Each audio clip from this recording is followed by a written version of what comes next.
बहुत दिन पहले किसी गांव में एक नाई रहता था। वह बहुत आलसी था। सारा दिन वह आईने के सामने बैठा टूटे कंघे से बाल संवारते हुए गमवा देता। उसकी बूढ़ी माँ उसके आलसीपन के लिए दिन रात फटकारती थी, लेकिन उसके कानों पर जूं भी नहीं रेंगती थी। आखिरकार एक दिन माँ ने गुस्से में उसकी पिटाई कर दी। जवान बेटे ने खुद को बहुत अपमानित महसूस किया और घर छोड़कर चला गया। उसने कसम खाई कि जब तक कुछ धन जमा नहीं कर लेगा वह घर नहीं लौटेगा। चलते चलते वह जंगल पहुंचा। उसे कोई काम तो आता नहीं था, इसलिए अब वो भगवान को मनाने बैठ गया। अभी वह प्रार्थना के लिए बैठता, उससे पहले ही उसका एक ब्रह्म राक्षस से सामना हो गया।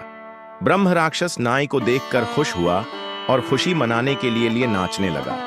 यह देख नाई के होश उड़ गए, पर अपने डर को जाहिर नहीं होने दिया। उसने साहस बटोरा और राक्षस के साथ नाचने लगा। कुछ देर बाद उसने राक्षस से पूछा, तुम क्यों नाच रहे हो? तुम्हें किस बात की खुशी है? राक्षस हंसते हुए बोला, मैं तुम्हारे सवाल का इंतजार कर रहा था। तुम तो निरे उल्लू हो, तुम समझ नहीं पाओगे। मैं इसीलिए नाच रहा हूं कि मुझे तुम्हारा नरम नरम मांस खाने को मिलेगा। वैसे तुम क्यों नाच रहे हो? नाई ने ठहाका लगाते हुए कहा, मेरे पास इससे भी बढ़िया कारण है। हमारा राजकुमार सख्त बीमार है। चिकित्सकों ने उसे 101 ब्रह्म राक्षसों के हृदय का रक्त पीने का उपचार बताया है। महाराज ने मुनादी करवाई है, जो कोई यह दवा लाकर देगा उसे वे अपना आधा राज्य देंगे और राजकुमारी का विवाह भी उससे कर देंगे। मैंने 100 ब्रह्म राक्षस तो पकड़ लिए हैं, अब तुम भी मेरी गिरफ्त में हो। यह कहते हुए उसने जेब से छोटा आईना उसकी आंखों के सामने किया। आतंकित राक्षस ने आईने में अपनी शक्ल देखी। चांदनी रात में उसे अपना प्रतिबिंब साफ नजर आया। उसे लगा कि वह वाकई उसकी मुट्ठी में है। थर थर कांपते हुए उसने नाई से विनती की कि उसे छोड़ दे, पर नाई राजी नहीं हुआ। तब राक्षस ने उसे 7 रियासतों के खजाने के बराबर धन देने का लालच दिया, पर इस भेंट में नाई ने दिलचस्पी न लेने का नाटक करते हुए कहा, पर जिस धन का तुम वादा कर रहे हो वह है कहां, और इतनी रात में उस धन को और मुझे घर कौन पहुंचाएगा?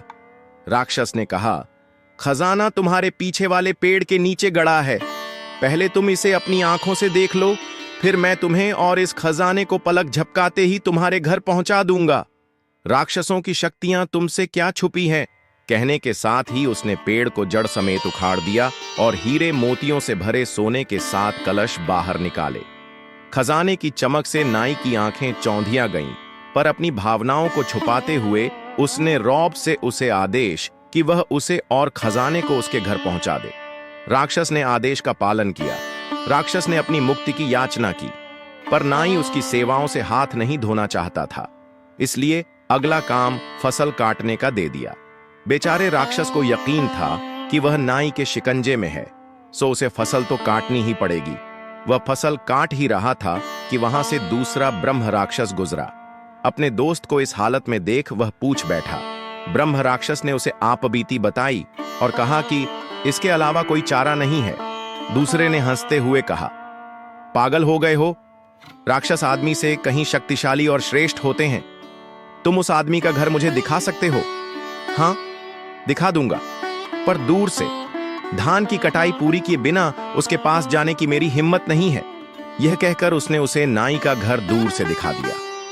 वहीं अपनी कामयाबी के लिए नाई ने भोज का आयोजन किया और एक बड़ी मछली भी लेकर आया, लेकिन एक बिल्ली टूटी खिड़की से रसोई में आकर ज्यादा मछली खा गई। गुस्से में नाई की बीवी बिल्ली को मारने के लिए झपटी, पर बिल्ली भाग गई।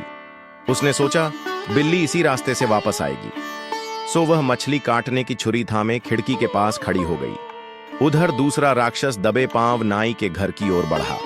उसी टूटी हुई खिड़की से वह घुसा। बिल्ली की ताक में खड़ी नाई ने तेजी से चाकू का वार किया। निशाना सही नहीं बैठा, पर राक्षस की लंबी नाक आगे से कट गई। दर्द से कराहते हुए वह भाग खड़ा हुआ और शर्म के मारे अपने दोस्त के पास वो गया भी नहीं। पहले राक्षस ने धीरज के साथ पूरी फसल काटी और अपनी मुक्ति के लिए नाई के पास गया। धूर्त नाई ने इस बार उल्टा शीशा दिखाया। राक्षस ने बड़े गौर से देखा। उसमें अपनी छवि न पाकर उसने राहत की सांस ली और नाचता गुनगुनाता चला गया। शिक्षा। धैर्य और संयम से बड़ी मुसीबतें भी टल जाती हैं। साहस से बड़ी कोई शक्ति नहीं होती है।